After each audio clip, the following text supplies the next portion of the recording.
So today we are going to discuss about the Stockholm Conference. ठीक है.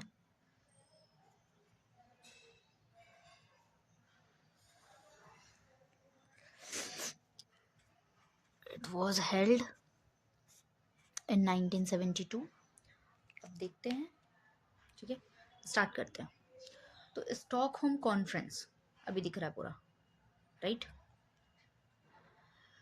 जब conference की बात करेंगे तो it will always a meeting. ठीक. अगर कन्वेंशन की बात मैं करती हूँ तो that will be more than a meeting.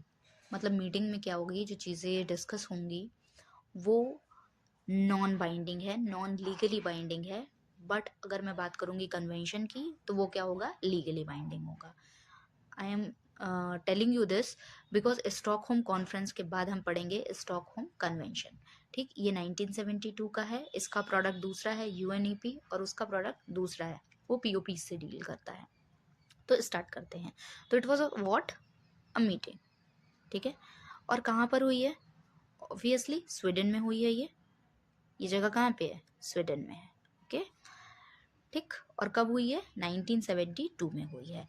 इसका आउटकम क्या मिला है कि मतलब क्यों हुई है ये मीटिंग? पहले तो सबसे ज़रूरी ये है जानना, ये मीटिंग इसलिए हुई है बढ़ते हुए इन्वायरमेंट को देखते हुए, इन्वायरमेंट डिग्रेडेशन को देखते हुए कंट्रीज रियलाइज्ड कि अब हमें ज़रूरत है कि हम एक मीटिंग ऑर्गेनाइज करें और देखें कि एनवायरनमेंट में क्या क्या प्रॉब्लम्स आ रही हैं और उसको डील करने के लिए एक बॉडी कंस्ट्रक्ट करें.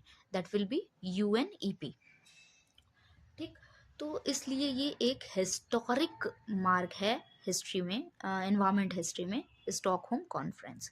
तो यहाँ पर देखते हैं कि वाई. क्योंकि आपका एनवायरनमेंट डिग्रेडेशन हो रहा था. ठीक है, टू इम्प्रूव एनवायरनमेंट और एनवायरनमेंट डिग्रेडेशन को बचाने के लिए. ठीक, उसको बचाने के लिए, यानी कि उसको कम करने के लिए. ठीक, राइट. अभी इस तरीके से इस मीटिंग में इन्होंने 26 प्रिंसिपल्स दिए. सारे कंट्रीज को बताएं क्या करना है, क्या नहीं करना है, पेड़ लगाने हैं, या इसी तरह की जनरल बातें, जनरल मीटिंग जैसे होती है वैसी बातें सामने आई. ठीक, उसके बाद आता है हमारे पास Stockholm convention. That is more than this. ठीक, उसमें आपको कुछ चीज़ें जो हैं, कुछ चीज़ें क्या, बहुत सारी चीज़ें जो रहेंगी वो लर्न करनी पड़ेगी. तो अब देखते हैं हम स्टॉकहोम कन्वेंशन के बारे में. अच्छा, मैं यहाँ यूएनईपी मेंशन करना भूल गई. यूएनईपी ये क्या है?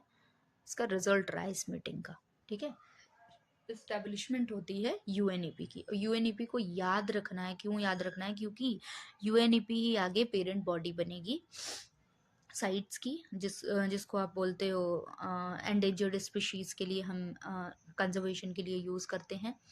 और भी बहुत इंपॉर्टेंट फैक्टर लाइक सीबीडी, उन सब के लिए भी यूएनईपी पेरेंट बॉडी की तरह काम करेगी. नाउ द स्टॉकहोम कन्वेंशन, ये हुआ कब है? इसका हेडक्वार्टर देख लो पहले, जिनेवा में है. ठीक है ना, इसका हेडक्वार्टर किधर है? जिनेवा में है. और ये स्टार्ट कब हो रहा है? It was started in 2001. But काम करते करते देर हो गई और इट वाज इन्फोर्स्ड इन 2004. ये कब इन्फोर्स्ड हुआ? 2004 में.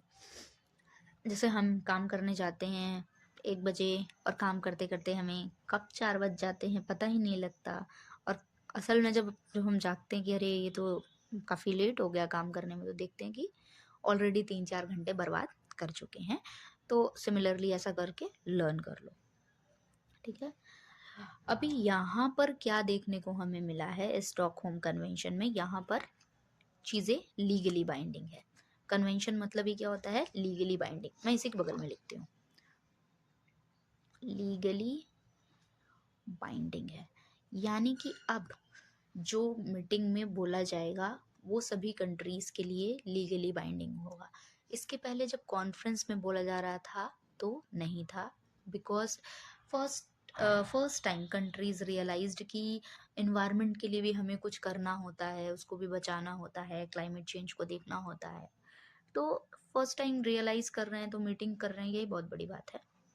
उसके बाद से जब चीज़ें स्टार्ट हो जाएंगी तो ऑब्वियसली आपको उसको रूल्स को फॉलो करना पड़ेगा। ये किस लिए हुआ है, इसको बड़े बड़े डार्क पेन से लिख लो कि ये हुआ है पीओपीज के लिए।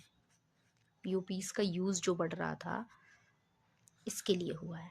ठीक, यहाँ पर 12 पीओपीज जिसको कि डर्टी डजन भी कहते हैं उसको आइडेंटिफाई किया गया, और उसको आइडेंटिफाई करने के लिए, उसको आइडेंटिफाई करने के बाद इन्होंने एनेक्सेस बनाए। एनेक्सेस बनाए क्यों बनाए, ताकि ये सारे पीओपीज को सारी कंट्रीज़ को वो बता सकें कि कौन से जो प्रोडक्ट्स हैं, कौन से जो पीओपीज हैं उनको हमें एलिमिनेट करना है, किन का यूज़ कम करना है ना।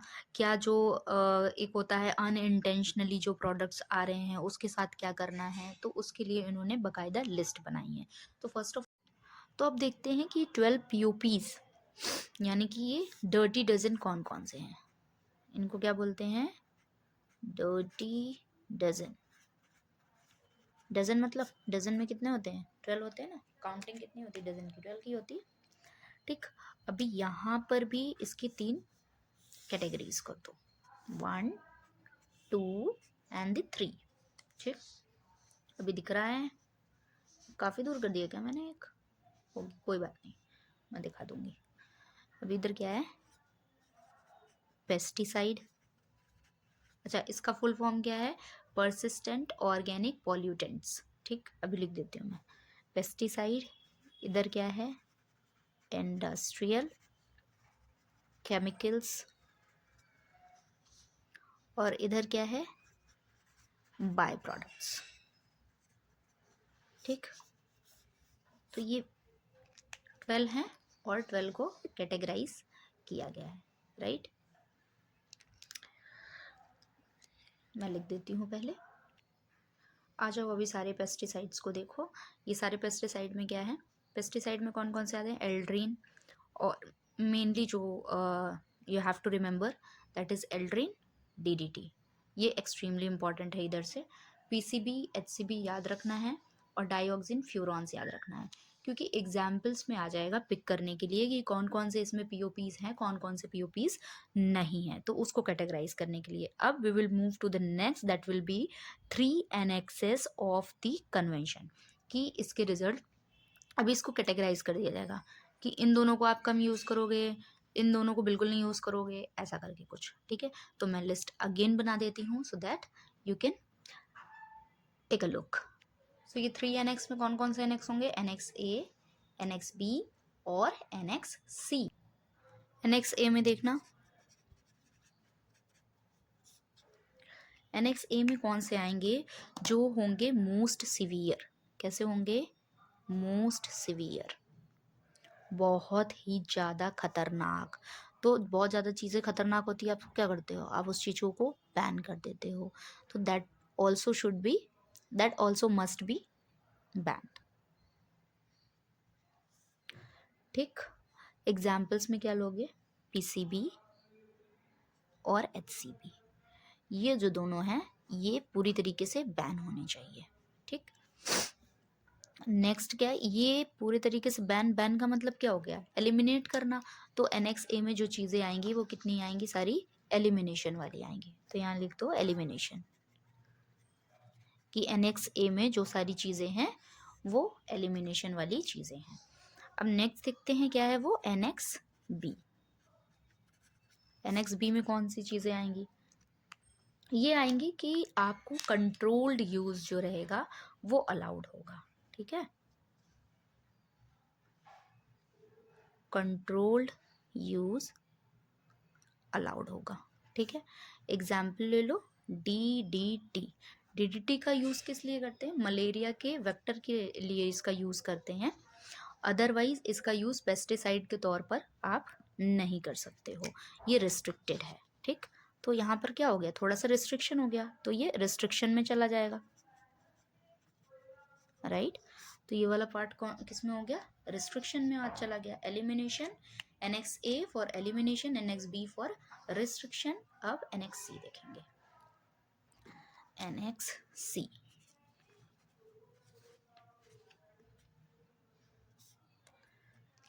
Reduce and ultimately eliminate byproducts, ठीक, जो कि रिड्यूस कर सकते हो आप, किसको आप रिड्यूस कर सकते हो और उसका कुछ अल्टीमेट भी ढूंढ सकते हो, एलिमिनेट बाय प्रोडक्ट्स। एग्जाम्पल इसमें क्या आते हैं, डाइऑक्सिन्स आते हैं एंड फ्यूरॉन्स आते हैं।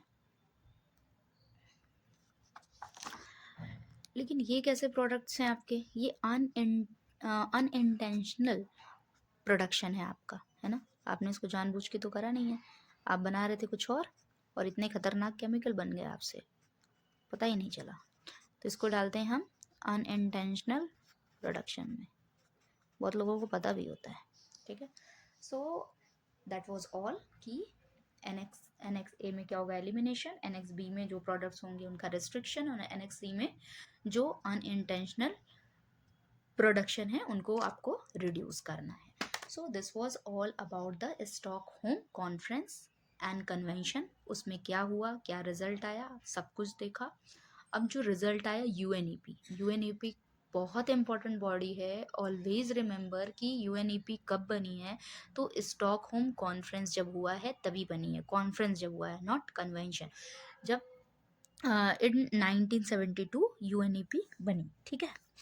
तो इसको ध्यान से याद रखना है, बिकॉज यूएनईपी का रोल अभी आगे वाले लेक्चर में पढ़ेंगे, बहुत इंपॉर्टेंट है। So thank you so much, that was all from my side.